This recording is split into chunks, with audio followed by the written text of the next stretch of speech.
Al-ula in Saudi Arabia is a wonderful place to be. The entire region is filled with nothing but cultural heritage. This is the place to learn about where Saudi Arabia was about 200,000 years ago and about all the natives who used to live there. Now, the Crown Prince of Saudi Arabia has decided to develop the region and make it one of Saudi's main tourist attractions.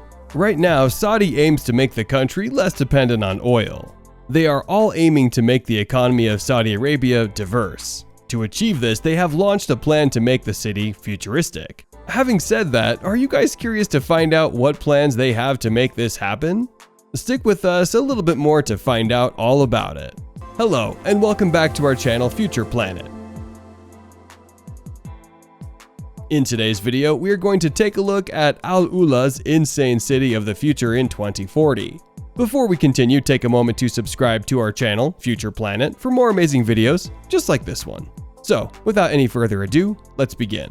Al-ula has recently been designated as a cultural heritage site, situated about 300 kilometers north of Medina in Saudi Arabia. The entire region of Al-ula extends for about 22,561 square kilometers in northwest Saudi Arabia. The city is full of deserts, rocky mountains, arid oases, and packed with rich human heritage. To date, there are archaeological sites that cover more than 250,000 years of human history that have been discovered in the region. One of the sites, the Nabatean tombs of Hegra, became Saudi Arabia's first UNESCO World Heritage Site.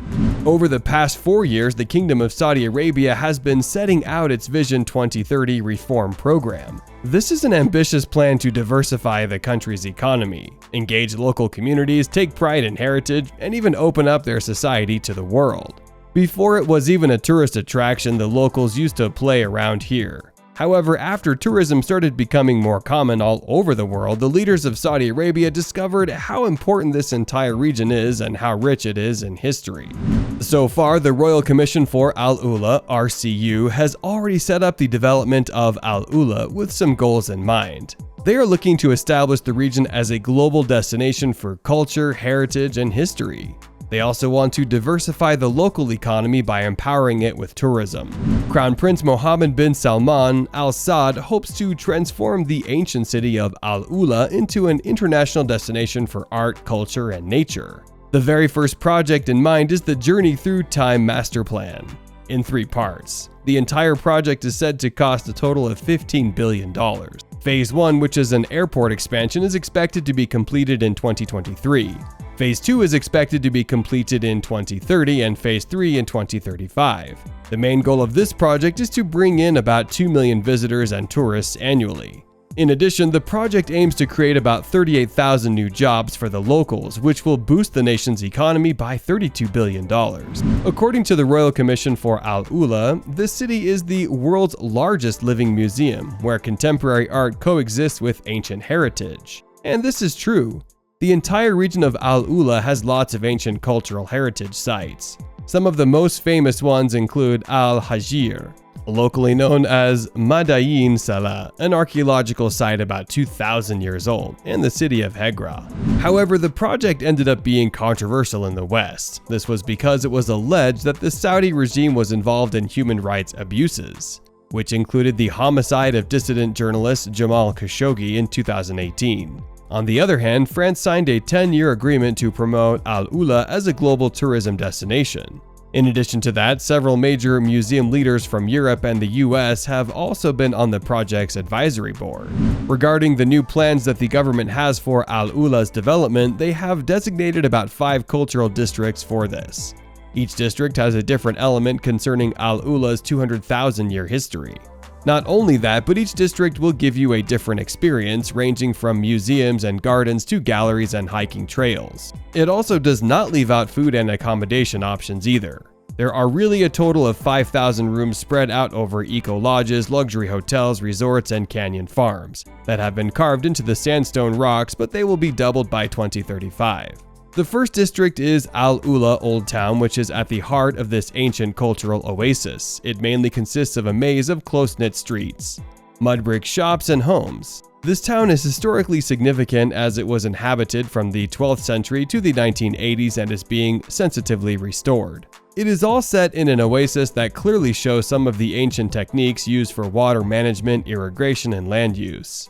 Even though it is in a desert, it is a lush and fertile area that contrasts dramatically with the surrounding land. The second district is the Dadan district, which was the capital city of the Dadanite and Lihyanite kingdoms during the first millennium BCE. The towering red towers watch over it as it continues to be an active archaeological site. It is still revealing some of the ancient stories to the visitors. In addition, the Dadan districts are home to the kingdom's institute, a center for archaeological studies and cultural platform that fosters knowledge and encourages exploration. Most of the programs will include preserving and understanding inscriptions and research into prehistoric and historical agriculture and sustainability. The third one is Jabal Ikmah, also known as Al-ula's open-air library. This district is known for its breathtaking collection of rock inscriptions. These petroglyphs are thought to date back as far as the first millennium BCE. They are also said to include drawings of animals, people, and musical instruments, as well as messages, offerings, and even laws inscribed in ancient languages. Here, visitors will also find the Incense Museum, which is a must-visit for learning more about the trade route's most precious commodities. In the Nabatean horizon, you will find an amazing collection of magnificent rock formations, somehow similar to those found at Hegra. You will embark on an immersive journey through the lifestyle of the nomadic people. The district entails a village that has been carved out of the rock, as well as a Nabatean-style open-air theater. In addition to that, this is where the Maraya concert hall is found.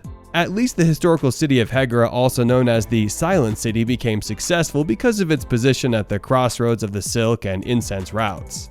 Its monumental tombs that have been carved into sandstone facades are proof of the wealth, prestige, and international connections of their former inhabitants. The entire complex comprises more than 110 tombs and major archaeological sites. The restored Hejaz railway station is also located there. There will be a 12-mile greenway which is known as the Wadi of Hospitality, which will run alongside the city. The tram line will help traverse.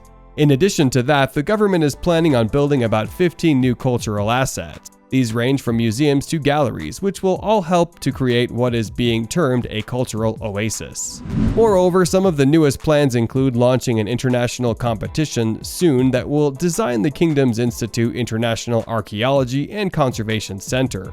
José Ignacio Gallego Revilla, the Executive Director of Archaeology Heritage Research and Conservation for Al-ula, told the art newspaper that this will be a world-class institution dedicated to the study of the history of the Arabian Peninsula since prehistoric times. As mentioned earlier, the entire development will also include the construction of new luxury hotels. Interestingly, this includes one that was designed by Pritzker Prize-winning French architect Jean Nouvel. This hotel is said to be one of a kind, carved into the existing rock landscape of the Sharan Nature Reserve.